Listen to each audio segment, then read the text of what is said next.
आज हम इस क्लास में बात करने वाले हैं electrical design drawing and estimating first के चैप्टर नंबर 2 जो वायरिंग डायग्राम है, जो तार का स्थापन किया जाता है, जो विद्युत वायरिंग किए जाते हैं, उस विद्युत वायरिंग के बारे में समझेंगे कि जो वायरिंग होता है वो किस तरीके से होता है और वायरिंग कैसे किया जाता है। तो इसमें हम बात करने वाले हैं जैसे कोई परिपथ है या कोई होम रूम है।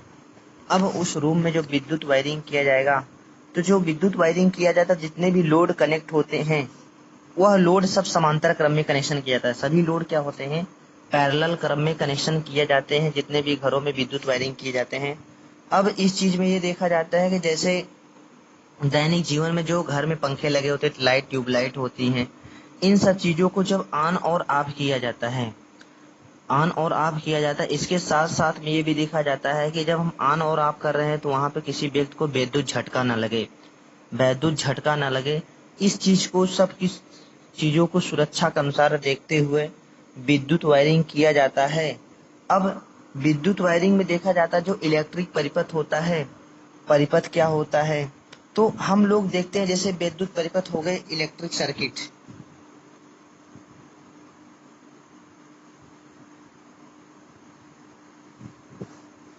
आगे हम बात कर लेते हैं जो इलेक्ट्रिक सर्किट होता है।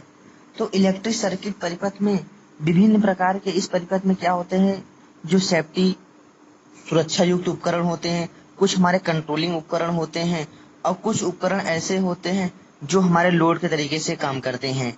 तो लोड में क्या, जैसे हमारा पंखा हो गया, ट्यूबलाइट हो गए, बल्ब हो गए, और इस प्रकार से ये सब क्या होते हैं, एक लोड की तरह कार्य करते हैं। तो इस इलेक्ट्रिकल सर्किट परिपथ में जैसे हमारे परिपथ होते हैं वो सिंगल फेज का भी होता है, 3 फेज का भी होता है। तो सिंगल फेज सर्किट में फेज और न्यूट्रल हो जाते हैं, और 3 फेज परिपथ में जैसे बात कर लेते हैं कि हमारे आ जाते हैं RYB, रेड येलो ब्लू।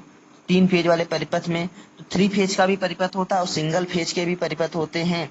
तो इस तरीके से इस परिपथ में जैसे फेज और न्यूट्रल के साथ साथ अर्थ तार का भी यूज किया जाता है।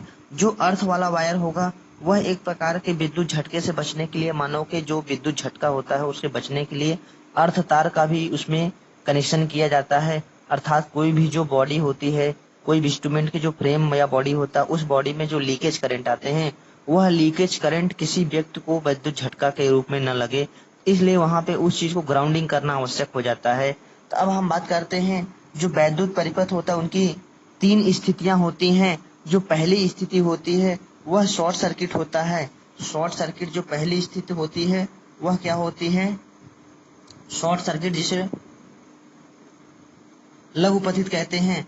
और दूसरा जो कंडीशन होता है वो ओपन सर्किट होता है, ओपन सर्किट होता है। तीसरा जो पाथ का कंडीशन होता है क्लोज सर्किट होता है। ये चीजें होती हैं। तो ओपन सर्किट हो गया, एक शॉर्ट सर्किट हो गया, ओपन सर्किट हो गया, फिर क्लोज सर्किट हो गए। तो जो शॉर्ट सर्किट की बात किया जाता है, जब शॉर्ट सर्किट, जब 2 तार आपस में टच कर जाते हैं, शॉर्ट सर्किट का केस होता है। तो उस केस में क्या होता है, जो रेजिस्टेंस का मान होता है वह 0 हो जाता है। शॉर्ट सर्किट केस में क्या होता है, जो रेजिस्टेंस का मान क्या होता है, 0 हो जाता है, और परिपथ में धारा का जो मान होता है वह बढ़ जाता है। धारा का मान हो क्या होता है, वो बहुत तेजी के साथ बढ़ता है। तो जब 2 तार आपस में टच हो जाते हैं, या 2 या 2 से अधिक तार आपस में टच होते हैं, तो उस केस में क्या होता है, वह परिपथ शॉर्ट सर्किट कहलाता है। शॉर्ट सर्किट में रेजिस्टेंस का मान 0 होता है, और जिसमें धारा का मान क्या होता है, बहुत तेजी के साथ बढ़ना चालू हो जाता है। आगे हम बात कर लेते हैं ओपन परिपथ में। जब मान लो विद्युत वायर परिपथ या तार टूट जाता है, जब तार क्या होता है, कभी काल बाई चांस टूट जाता है, तनाव की वजह से या किसी अन्य कारण की वजह से टूट जाता है, तो उस परिपथ में धारा क्या होता है, प्रवाहित नहीं होता है। तो ओपन सर्किट परिपथ में जो धारा होती है उसका मान 0 होता है, लेकिन जो प्रतिरोध का मान होता है वह अनंत हो जाता है। ओपन सर्किट परिपथ में क्या होता है, विद्युत धारा नहीं प्रवाहित होता उस तार में, लेकिन जो प्रतिरोध का मान क्या होगा, अनंत रहेगा, तभी विद्युत धारा नहीं प्रवाहित होगा। तो ऐसा केस अगर आता है तो वह केस हमारा क्या कहलाता है, ओपन सर्किट कहलाता है। अब क्लोज सर्किट का मतलब ये हुआ कि इसमें क्या होता है, विद्युत धारा बहुत आसानी पूर्वक पूरे परिपथ में प्रवाहित होता है। अर्थात इसमें जितने कंपोनेंट व श्रेणी क्रम में लगे हुए हैं उसमें क्या हो रहा है, पूरी कंप्लीटली तरीके से धारा प्रवाहित हो रही है। तो ये केसेस हमारे कहलाते हैं क्लोज सर्किट के अंतर्गत आता है। ये परिपथ हमारे क्या होंगे, क्लोज सर्किट में आएंगे। अब हम बात कर लेते हैं जो परिपथ, method of electric circuit connection, method of method of electric circuit connection.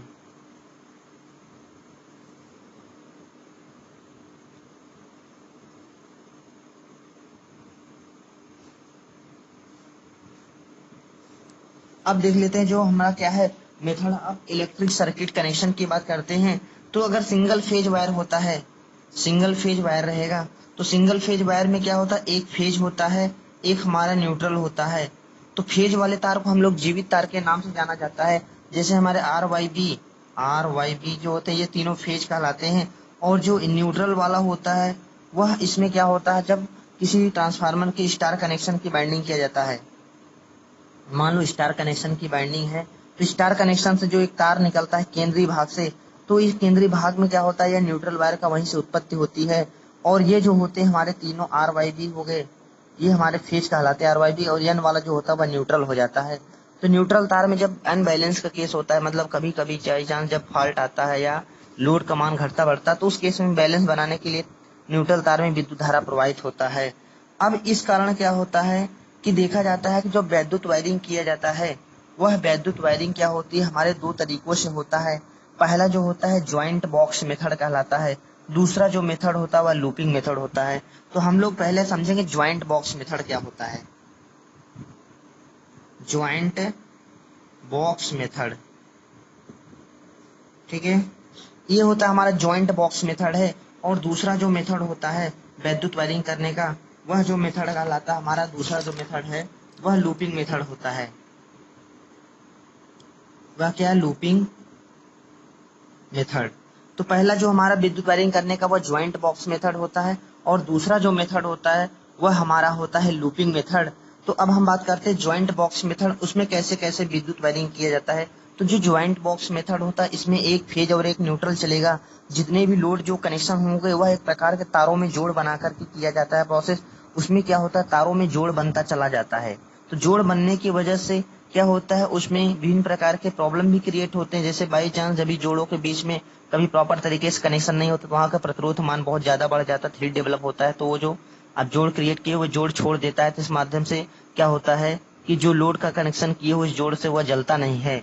तो अब दूसरी चीज ये है कि कहीं बाई चांस जब फॉल्ट हो जाता है ना, फॉल्ट को ढूंढना बड़ा मुश्किल काम हो जाता है ज्वाइंट बॉक्स मेथड में। तो ज्वाइंट बॉक्स मेथड के बारे में पहले हम लोग समझेंगे। जो पहला पॉइंट है अपना ज्वाइंट बॉक्स मेथड, तो ज्वाइंट बॉक्स मेथड के बारे में समझेंगे। ज्वाइंट बॉक्स मेथड, अब ये चीज पहला जो पॉइंट अपना ज्वाइंट बॉक्स मेथड है। ज्वाइंट बॉक्स मेथड, एक हमारा फेज हो गया, एक हमारा न्यूट्रल हो गए, यहाँ से फेज चलेगा और ये हमारे न्यूट्रल पाथ है। तो अभी अभी कभी भी हमको किसी भी स्विच का जब कनेक्शन किया जाता है वह हमेशा फेज में ही किया जाता है। न्यूट्रल में किसी भी प्रकार का स्विच का कनेक्शन नहीं किया जाता है, ना तो किसी प्रकार के फ्यूज लगाया जाएगा न्यूट्रल में।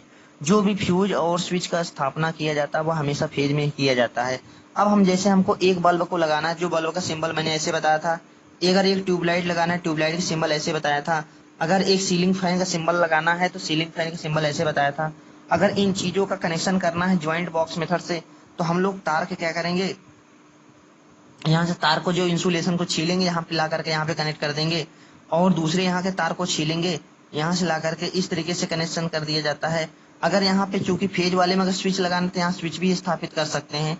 इस तरीके से अगर ये कनेक्शन देखो, यहाँ पे एक ज्वाइंट जोड़ बन गया, यहाँ पे एक जोड़ बन जाता है। ये ट्यूबलाइट की बात करते हैं। अगर ट्यूबलाइट में हमको जैसे मान लो स्विच द्वारा चलाना है, तो पहले न्यूट्रल का यहाँ पे जोड़ तार को हटाओ, तार को लाके न्यूट्रल में जोड़ दिए। लेकिन यही चीज यहाँ पे अगर जोड़ बनाना है, ये हमारा स्विच का काम हो गया, ठीक है। ये इस तरीके से यहाँ पे जोड़ क्रिएट हो गया, ये हमारा स्विच है। अगर स्विच द्वारा ट्यूबलाइट को जला रहे तो ये जो मेथड होता है वो हमारा क्या कहलाता है, ज्वाइंट बॉक्स मेथड कहलाता है। जो कि यहाँ पे देखो जोड़ बन गया, यहाँ पे जोड़ क्रिएट होना चालू हो गए। यही सीलिंग फैन के माध्यम से करते हैं। सीलिंग फैन में भी अगर ये न्यूट्रल तार है, न्यूट्रल को सीधे जोड़ दो, और फेज वाला जो तार होगा यहाँ पे जोड़ क्रिएट होगा। यहाँ पे एक स्विच के माध्यम चलाना है, स्विच के माध्यम से भी क्या करते हैं, इस तरीके से करके लाकर जोड़ दोगे।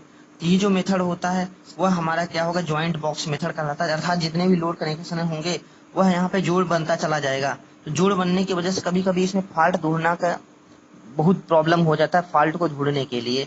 अब दूसरी चीज ये होती है, इसमें तार की थोड़ा बचत होती है। तार की क्या होती है, बचत होती है। तो लूपिंग मेथड में तार की बचत होगी, तार की जो होती है सेविंग हो जाता है। इसमें तार की जो वायर होगा, वायर कम लगेगा। लेकिन क्या होता है, इसमें फॉल्ट अगर कहीं बाई चांस कभी फॉल्ट हो गया तो फॉल्ट को ढूंढने में बड़ी परेशानी होती है। तो ये मेथड जो कहलाता है वह हमारा कहलाता है ज्वाइंट बॉक्स मेथड। तो ज्वाइंट बॉक्स मेथड में तार की बचत होगी, लेकिन फाल्ट को ढूंढने में बहुत प्रॉब्लम क्रिएट होता है। इसमें जोड़ बनता चला जाता है। जोड़ बनने की वजह से बाई चांस जहाँ पे तार को छोड़ देगा तो वहां से मतलब जो लोड होंगे वो जल नहीं ऑपरेट होते हैं। इस तरीके से अगला हम जो मेथड की बात करते हैं वह लूपिंग मेथड है। तो लूपिंग मेथड के बारे में समझेंगे। अब अगला जो मेथड है हमारा लूपिंग मेथड है। तो लूपिंग मेथड के बारे में समझेंगे।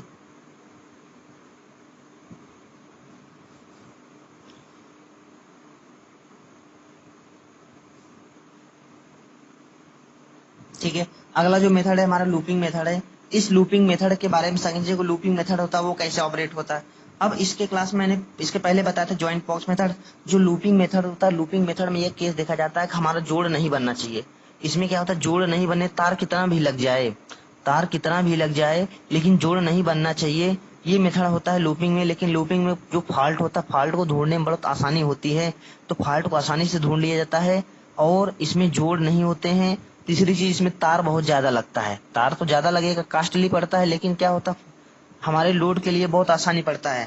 तो अब हम इसकी बात करते हैं। जैसे मान लो फेज तार हो गया, ये न्यूट्रल तार हो गए, यहाँ पे एक हमारा बल्ब है, एक यहाँ पे ट्यूबलाइट है और यही यहाँ पे एक सीलिंग फैन है। ये तीन बल्ब, ये तीन केसेस थे। इन तीनों केसों में ये देखना है कि हमारा जो न्यूट्रल तार होगा, तो फेज वाला, चूंकि न्यूट्रल ज्यादा नीचे बना दिए, चलो ठीक है, चलो यहाँ पे एन बना देते, कोई दिक्कत नहीं। ठीक है, अब क्या होगा, जो न्यूट्रल वाला वायर होगा, न्यूट्रल तार सब जगह से उठाना है। देखो इस तरीके से ये लाया, यहाँ पे बल्ब में जोड़ दिया। जोड़ नहीं बनाना है तो इसलिए तार को यहीं से पुनः उठाओगे। अब ये देखो, ये जितना तार फालतू में लग गया वही तार बढ़ रहे हैं। ये जो होगा अब चला जाएगा यही आप लोगों का किसमें, ट्यूबलाइट में। ट्यूबलाइट से मैंने यहाँ से निकाला, वही तार उठा करके ले चला गया किसमें, फैन में, सीलिंग फैन। ये सीलिंग फैन में चला गया। ये न्यूट्रल का पूरा कनेक्शन हो गया। चूंकि न्यूट्रल में किसी प्रकार का स्विच न फ्यूज लगता है, कोई नहीं। अब हमको फेज वाला तार होगा, फेज वाला तार को ले जाना है। फेज वाले तार को ले जाने के लिए अब इसमें क्या होगा कि अगर मान लो हम बिना स्विच के माध्यम से इसे बता रहे हैं आप लोगों को कैसे होता है, तो ये फेज वाला जो तार जाएगा, ये फेज जाएगा, ये वाले दूसरे बल्ब में के दूसरे पॉइंट जुड़ेगा। दूसरे पॉइंट जुड़े, यहीं से तार फिर निकल जाएगा, यहाँ से तार फिर निकलेगा, यही तार चला जाएगा किसमें, ट्यूबलाइट में। ट्यूबलाइट में जाकर के फिर ये फेज वाला तार यहाँ से उठेगा, वही चला जाएगा यहाँ पे। अब ये जाकर के लास्ट में जो सीलिंग फैन है, सीलिंग फैन में जाकर के लग जाएगा। तो इस तरीके से देखो, यहाँ पे जोड़ नहीं बन रहा था, यहाँ पे जो तार है किसी प्रकार के जोड़ नहीं बन रहा है, लेकिन तार ज्यादा लग रहा है। तो ये जो मेथड होता है वह हमारा कहलाता है लूपिंग मेथड। ये मेथड कैसा कहलाएगा, लूपिंग मेथड। अगर इसी में अगर स्विच लगा करके काम करोगे, अगर इसमें स्विच लगा करके काम चलाते हो, तो वो स्विच के माध्यम से कैसे ऑपरेट किया जाएगा, अब इस चीज के बारे में देखेंगे। जैसे मान लो हमारा एक ये बल्ब हो गया, एक हमारा ये ट्यूबलाइट है। अब इसको लूपिंग मेथड द्वारा दिखाना है, तो जो न्यूट्रल वाला वायर होगा, जो न्यूट्रल तार होगा, वो न्यूट्रल तार को लाना है, ये जोड़ करके डायरेक्ट कर देना ऐसे। ठीक है, ये न्यूट्रल का कनेक्शन पूरा हो गया कंप्लीट। अब फेज की बात करते हैं। जो फेज वाला होगा, फेज वाला जो लगेगा, इसमें स्विच जो होता है नीचे लगता है। ठीक है, फेज यहाँ पे स्थापित कर दिए। अब हम बात करते हैं जो, क्योंकि यहाँ पे देखो स्विच लगेगा, वन वे स्विच लगाओगे यहाँ पे, ये वन वे स्विच हो गया, फेज वाला तार आएगा यहाँ पे स्विच के, और ये स्विच के दूसरे पॉइंट से जा करके यहीं से जुड़ जाएगा इसमें, और यहीं से तार उठा दोगे। इसके ट्यूबलाइट के लिए एक स्विच लगा दोगे, वन वे स्विच ये हो गया। ठीक है, अब देखो तार यहाँ पे आके लग गया, यही वन वे स्विच यहाँ से जाते हुए चला जाएगा और ये ट्यूबलाइट के दूसरे पॉइंट जुड़ जाएगा। ठीक है, तो ये तार को क्या करना, वहां से उठा करके करना है। तो स्विच के माध्यम से चूंकि हमारा ये चलेगा, ये कैसा चलेगा, स्विच के माध्यम से ऑपरेट होगा। इसलिए ये जो डायग्राम बन रहा है आपका, यह मेथड कहलाता है लूपिंग मेथड कहलाता है। इसमें तार भले से ज्यादा लगेगा, लेकिन जो होगा किसी भी प्रकार की इसमें जो फॉल्ट आने के चांस होंगे बहुत कम रहते हैं। तो ये जो मेथड है हमारा, वह लूपिंग मेथड कहलाता है। अब हम एक क्वेश्चन की बात कर लेते हैं कि जैसे हमारा एक लैंप है, एक स्थान से नियंत्रित करना है, इसका परिपथ आरेख, योजना आरेख, बहुलाइन आरेख और इसका एकल लाइन वाइंडिंग डायग्राम आरेख कैसे बनाया जाएगा, इसके बारे में हम बात करते हैं। ये आपका क्वेश्चन दिया हुआ है, एक लैंप को एक स्थान से नियंत्रित करना है, तो इसके लिए आपको योजना आरेख कैसे बनाया जाएगा, योजना आरेख के बारे में हम बताते हैं। तो पहला जो पॉइंट है इसका योजना आरेख, योजना आरेख। अगर योजना आरेख बनाना होगा किस तरीके से बनाया जाएगा। अब चूंकि हमारा ये क्या है, ये फेज हो जाएगा इस तरीके से उजना आरेख में, ये आपका हो जाएगा न्यूट्रल। ठीक है, अब चूंकि बल्ब एक है तो एक बल्ब को लगाना, एक बल्ब ये हो गया, ये न्यूट्रल वाला बल्ब में डायरेक्ट कनेक्शन कर देंगे, न्यूट्रल तार को बल्ब में डायरेक्ट कनेक्शन कर दिया जाएगा। अब फेज जो तार होगा इसमें एक लगा देंगे स्विच, इसमें लगा देंगे क्या, फेज वाले तार में ये स्विच हो जाएगा और फेज को लाके यहाँ जोड़ देना है। तो इस तरीके से जो कनेक्शन हो गया, देखो स्विच को जैसे ऑन करोगे बल्ब जलेगा और स्विच को ऑफ करोगे तो बल्ब क्या होगा, बुझ जाएगा। तो ये जो वायरिंग डायग्राम होता है ये एक योजना आरेख बताता है। दूसरा अगर हमारा वह बहु लाइन वायरिंग आरेख कैसे बनाएंगे इसी का, तो दूसरा जो हमारा था बहु लाइन वायरिंग आरेख, बहु लाइन